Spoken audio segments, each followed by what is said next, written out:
Hi friends, welcome to 5 Minutes Tech YouTube channel. Here is Samsung Galaxy M14 5G smartphone. In this video, you will learn how to show or hide screenshot toolbar after capturing in your phone Samsung Galaxy M14 5G. First of all, go to the settings of your phone and here go to advanced features and here select screenshots. First option is show toolbar after capturing. It is already enabled.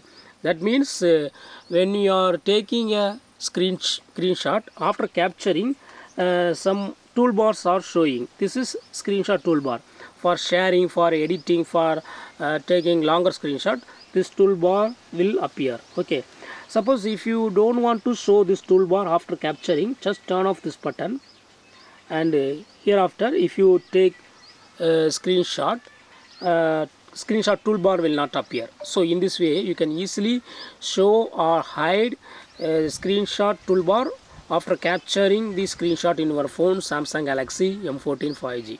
That's all friends. Thanks for watching. Bye.